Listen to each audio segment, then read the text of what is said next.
Pukul 6 waktu Indonesia Tengah. Inilah Radio Republik Indonesia Bau-Bau dengan Warta Kepton. Berita seputar Kepulauan Buton.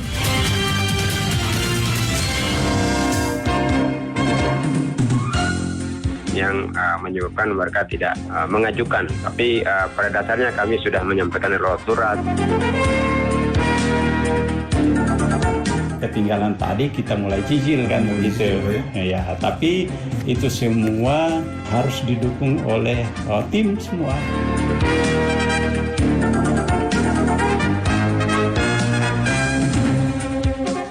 Selamat pagi dari kawasan puncak Bukit Wolio Indah. Inilah Warta Kepton. Sari berita penting. Satu parpol tidak mengajukan pendaftaran bakal calon anggota DPRD di KPU Bau-Bau. Ratusan karyawan PDAM Bau-Bau yang gajinya tertunggak selama 5 bulan mulai dibayarkan secara bertahap. Inilah Warta Kepton pagi selengkapnya hari ini Selasa 16 Mei 2023 bersama saya Laudem Muhammad Syahribul.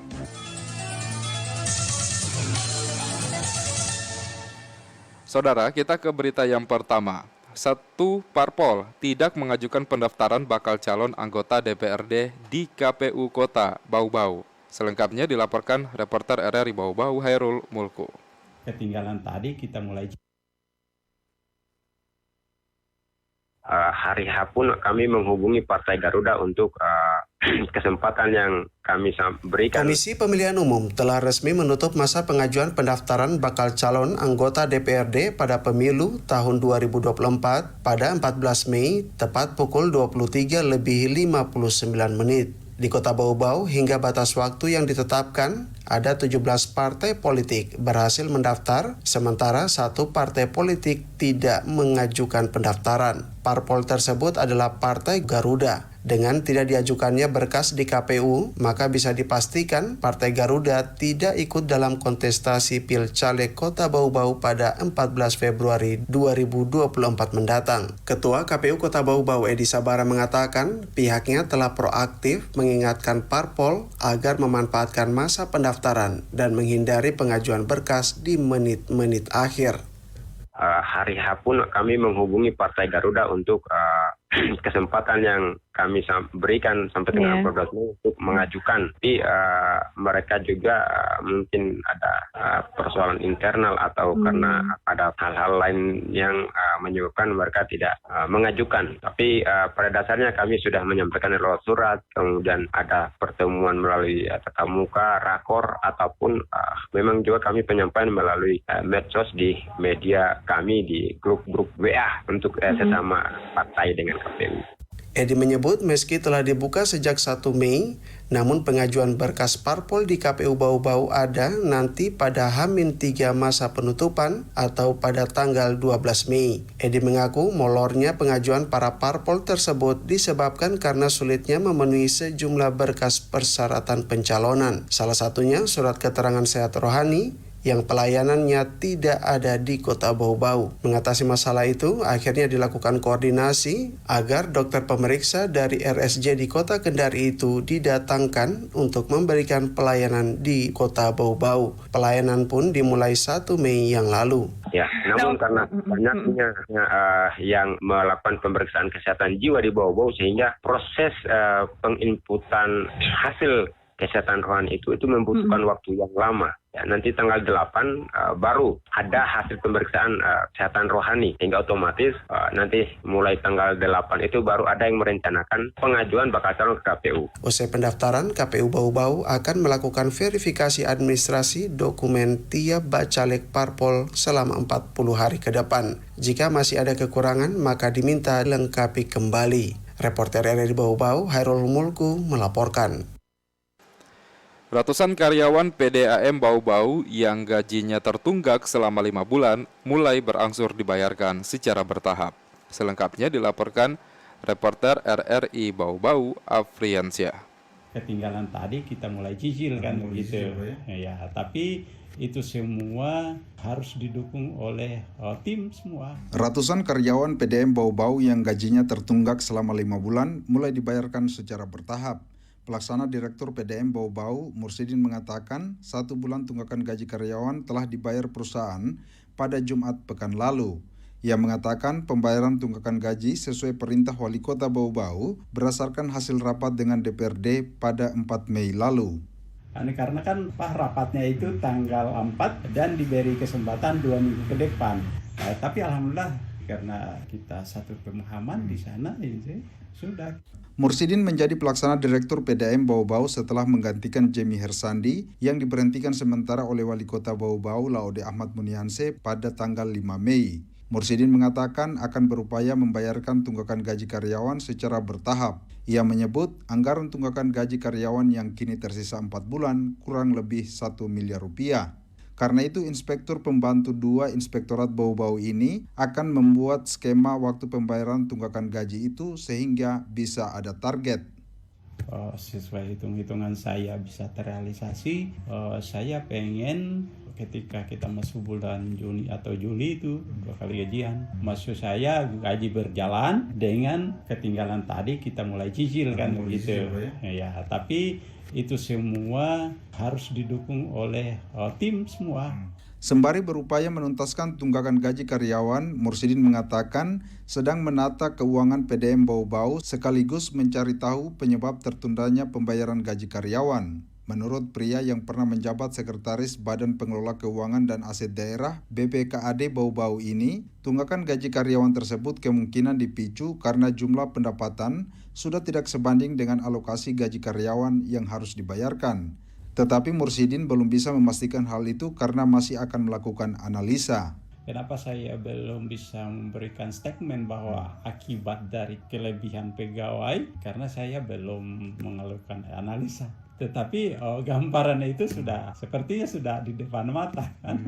Artinya kalau kita berkaca kepada pendapatan kita bulanan dengan gaji bulanan, kayaknya bisa kita ambil simpul. Tetapi saya belum melakukan perhitungan-perhitungan. Pun ketika sudah melakukan analisa, kata Mursidin, dirinya akan melaporkan kepada Wali Kota Bau-Bau untuk dicarikan solusi terbaik agar eksistensi perusahaan milik daerah itu bisa tetap terjaga. Reporter RRI Bau-Bau, Afriansa, melaporkan. Anda sedang mendengarkan Warta Kepton, berita seputar Kepulauan Buton. Kita ke berita lainnya. Panen padi petani musim pertama di Kecamatan Bungi Bau-Bau memuaskan dibanding tahun lalu. Selengkapnya dilaporkan reporter RRI Bau-Bau, Wade Nurliani. Sejumlah petani padi di Kecamatan Bungi, Kota Bau-Bau semeringah karena hasil panen pada musim pertama meningkat dibanding tahun lalu. Salah satunya Pak Amiruddin mengaku di atas lahan sawahnya seluas 4.000 meter persegi bisa panen padi hingga 40 karung, sedangkan tahun lalu tak sampai 20 karung gabah. Dikatakan 40 karung tersebut setelah melewati proses penggilingan akan menghasilkan 20 karung beras kemasan 50 kg atau 1 ton. Beras tersebut kata Kamarudin dijual dengan harga Rp11.000 per kilogram, sehingga total pendapatan Pak Amiruddin pada musim tanam pertama 11 juta rupiah. Dalam setahun, petani setempat bisa 2 hingga 3 kali panen padi. Menurutnya, cuaca tahun ini sangat mendukung para petani untuk menghasilkan gabah berkualitas. Di samping cuaca yang begitu bersahabat, mendukung harapan petani untuk bisa panen padi tanpa rugi. Berbeda dengan tahun lalu saat mendekati masa panen, Bau-Bau dilanda cuaca ekstrim yang menyebabkan lahan padi banyak terendam banjir sehingga petani banyak merugi dan gagal panen. Hampir 40 karung. Tahun ini panen ini Pak ya? Ya meningkat. Kalau yang tahun lalu kemarin? Rugi nak. Cuacanya agak bagus. Bagus, yo. Hari ini juga bagus. Tahun lalu kan kemarau. Dulu hanya lebih 10. Jauh beda. Sementara Camat Bungi Hasrun mengakui rata-rata hasil panen petani di wilayahnya cukup memuaskan dibanding tahun sebelumnya, hal yang membuat hasil petani kembali membaik karena pasca banjir besar tahun lalu, banyak intervensi pemerintah terhadap perbaikan sistem irigasi persawahan, baik bantuan bersumber dari pemerintah daerah hingga pemerintah provinsi. Bantuan perbaikan tersebut nampaknya meminimalisir dampak buruk saat terjadi hujan berkepanjangan dan tidak menghalangi produktivitas padi apalagi membanjiri sawah petani. Oh ya, tentu itu ada beberapa perbaikan seperti saluran dari APBD provinsi, APBD kota juga melakukan hal yang sama juga. Disebutkan Camat Bungi, 70% warganya bergelut di bidang pertanian. Wade Nurliani, reporter Bau-Bau, melaporkan. Kita ke berita yang terakhir. Gubernur Sulawesi Tenggara Ali Mazi mengatakan program kurikulum Merdeka Belajar dapat mendorong meningkatnya kreativitas, inovasi, serta ide-ide siswa dalam dunia pendidikan. Ali Mazi menyampaikan kurikulum tersebut akan terus dikampanyekan karena pada tahun 2024, pemerintah melalui Kementerian Pendidikan, Kebudayaan, Riset, dan Teknologi akan menerapkan kurikulum tersebut. Menurut Ali Mazi, kurikulum Merdeka Belajar sangat berkaitan dengan program dari visi misi pasangan Ali Mazi, Lukman Abu Nawas, yaitu Sultra Cerdas.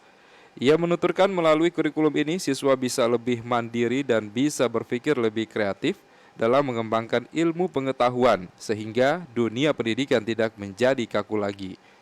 Tidak hanya itu saja, tambah Ali Mazi, kurikulum ini dapat mengembangkan potensi, minat, dan bakat peserta didik di sekolah. Ali Mazi menilai kurikulum Merdeka Belajar dapat memberikan motivasi kepada guru untuk mengembangkan serta memadukan teori dan aplikasi dengan baik. Lanjut Ali Mazi, karena harus diakui menjadi tenaga pendidik atau guru tentunya tidak mudah, sehingga profesi ini menjadi sangat mulia untuk mencerdaskan bangsa.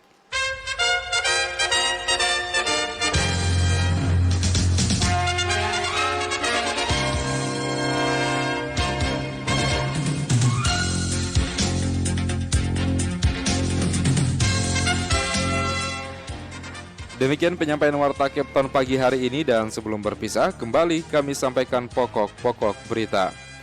Satu parpol tidak mengajukan pendaftaran bakal calon anggota DPRD di KPU Bau-Bau. Ratusan karyawan PDAM Bau-Bau yang gajinya tertunggak selama 5 bulan mulai berangsur dibayarkan secara bertahap. Mewakili kerabat kerja yang bertugas, saya Laude Muhammad Syahribul mengucapkan terima kasih. Dan tetap bersama kami, Radio Republik Indonesia Bau-Bau, untuk mengikuti program acara kami selanjutnya.